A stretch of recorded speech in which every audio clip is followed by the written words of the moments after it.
Friends, एक पल के लिए अपनी आंखें बंद करो और सोचो, एक ऐसी जगह जहां इंसान से पहले आपको पोलर बेयर मिले, जहां आधी रात को भी सूरज चमकता है और फिर महीनों तक सूरज की एक झलक भी नहीं दिखाई देती। एक जगह जहां इंसान पैदा भी नहीं हो सकता और मर भी नहीं सकता, और उसी जगह के बर्फीली पहाड़ों के अंदर छुपी है दुनिया के फ्यूचर की एक तिजोरी। जी हाँ, ये है स्वालबार्ड आइलैंड, नॉर्वे के अंडर आने वाला एक आर्किपेलागो जो आर्कटिक सर्कल के अंदर बसा है। So friends, welcome to knowledge IQ।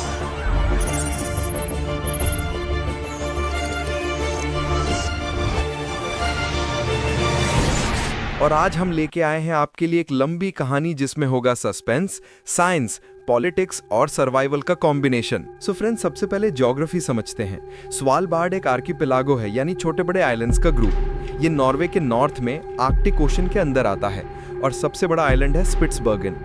इसके अलावा नोर्ड ऑस्टलैंडेट, एजोया, बैरनसोयर और छोटे आइलैंड्स भी इस ग्रुप का हिस्सा हैं। इसकी कैपिटल है लॉन्गयरबियन, जो स्पिट्सबर्गन आइलैंड पर है। यहाँ की टोटल पॉपुलेशन सिर्फ 2500-3000 के बीच है। लेकिन फ्रेंड्स, पोलर बेयर्स की संख्या यहाँ इंसानों से भी ज़्यादा है। जी हाँ, लगभग 3500। मतलब यहाँ आप घूमने निकलोगे तो आपको इंसान कम और पोलर बेयर ज़्यादा मिलेंगे। स्वालबार्ड का क्लाइमेट दुनिया के सबसे एक्सट्रीम क्लाइमेट्स में से एक है। यहाँ की सर्दी इतनी तेज़ होती है कि टेम्परेचर -20 डिग्री सेल्सियस से -40 डिग्री सेल्सियस तक पहुँच जाता है। लेकिन अजीब बात यह है कि स्वालबार्ड आर्कटिक रीजन में होते हुए भी थोड़ा माइल्ड है, क्योंकि गल्फ स्ट्रीम के गर्म पानी का असर यहाँ पड़ता है। लेकिन फिर भी बर्फ, अंधेरा और कड़क सर्दी यहाँ की जिंदगी का हिस्सा है। यहाँ पर नवंबर से जनवरी तक पोलर नाइट होती है, 3 महीने तक सूरज नहीं निकलता, और मई से अगस्त तक मिडनाइट सन होता है, मतलब सूरज कभी नहीं डूबता रात में भी। सोचो, आप 3 महीने लगातार दिन में हो, फिर 3 महीने लगातार रात में। ऐसे में इंसान की मेंटल हेल्थ पर कितना बड़ा असर पड़ता होगा। स्वालबार्ड की जमीन के नीचे परमानेंट आइस होती है, जिसे कहते हैं पर्माफ्रॉस्ट। इस पर्माफ्रॉस्ट की वजह से सब कुछ जम जाता है। अगर कोई इंसान यहाँ मर जाए तो उसका डेड बॉडी सड़ता नहीं बल्कि प्रिजर्व हो जाता है। इसी वजह से यहाँ मरना अलाउड ही नहीं है। जी हाँ, स्वालबार्ड में एक लॉ है, अगर कोई इंसान बहुत बीमार या बूढ़ा हो जाए तो उसे नॉर्वे के मेनलैंड भेज देते हैं, क्योंकि पर्माफ्रॉस्ट में लाश कभी खत्म नहीं होती। अब आते हैं स्वालबार्ड की सबसे इंपॉर्टेंट और मिस्टीरियस जगह पर, स्वालबार्ड ग्लोबल सीड वॉल्ट। ये एक अंडरग्राउंड वॉल्ट है जो एक बर्फीली पहाड़ी में बनाया गया है। इसके अंदर दुनिया के लगभग हर क्रॉप के सीड्स रखे गए हैं, गेहूं, चावल, मक्का, दाल, सब्जी, सब कुछ। इसे बनाने का पर्पस यह है कि अगर दुनिया में कभी कोई बड़ी तबाही आ जाए, जैसे न्यूक्लियर वॉर, क्लाइमेट डिजास्टर या पैंडेमिक, तो इंसान फिर से खेती कर सके। ये वॉल्ट 120 मीटर डीप है और पर्माफ्रॉस्ट की वजह से नेचुरली कोल्ड रहता है। अगर इलेक्ट्रिसिटी बंद भी हो जाए तो बर्फ खुद सीड्स को सेफ रखेगी। इसी वजह से इसे डूम्सडे वॉल्ट भी कहा जाता है, यानी। अब बात करते हैं हिस्ट्री की। स्वालबार्ड को पहली बार 1596 में डच एक्सप्लोरर विल्हेम बैरन्स ने डिस्कवर किया था। तब से लेकर 20वीं सेंचुरी तक ये जगह वेलिंग और हंटिंग का सेंटर रही। फिर 1906 में अमेरिका के जॉन मुनरो लॉन्गयर ने यहाँ कोल माइनिंग स्टार्ट की। इसी वजह से कैपिटल का नाम पड़ा लॉन्गयरबियन। वर्ल्ड वॉर 2 के टाइम स्वालबार्ड काफी स्ट्रेटेजिक जगह थी, क्योंकि यहाँ से आर्कटिक ओशन कंट्रोल किया जा सकता था। नॉर्वे, जर्मनी और USSR सब इस रीजन में इंटरेस्टेड थे।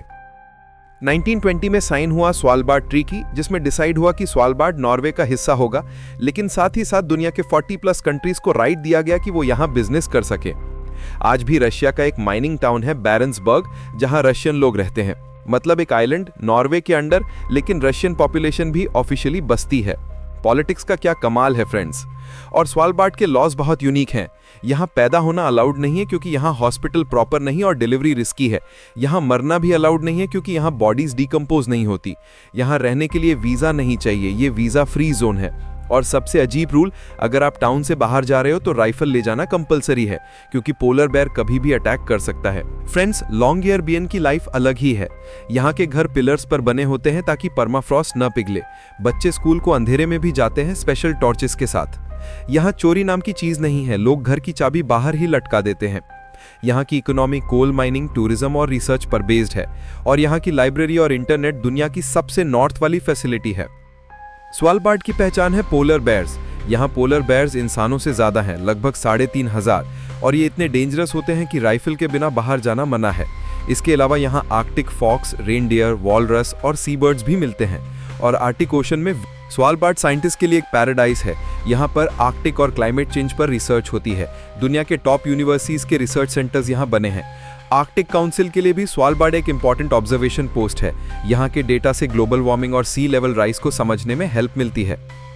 फ्रेंड्स, स्वालबार्ड के बारे में कई मिथ्स भी हैं। कुछ लोग कहते हैं कि यहाँ के माउंटेन्स के अंदर सीक्रेट मिलिट्री बेसेस हैं। कुछ लोग सोचते हैं कि डूम्सडे वर्ल्ड के अंदर सिर्फ सीड्स नहीं बल्कि कुछ और भी सीक्रेट्स हैं। क्या ये सच है? ये तो ऑफिशियली कोई नहीं बताता, लेकिन आर्कटिक की बर्फ के नीचे छुपा राज आज भी दुनिया को क्यूरियस बनाता है। तो फ्रेंड्स, ये थी कहानी स्वालबार्ड आइलैंड की।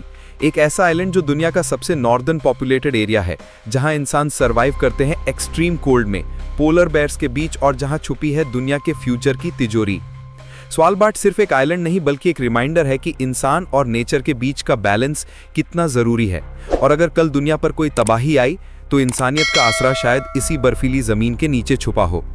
सो फ्रेंड्स, आपकी राय कमेंट में जरूर बताएं, और वीडियो पसंद आई हो तो लाइक करें, शेयर करें। हमारे चैनल नॉलेज IQ को मिलते हैं अगले वीडियो में। तब तक के लिए गुड बाय।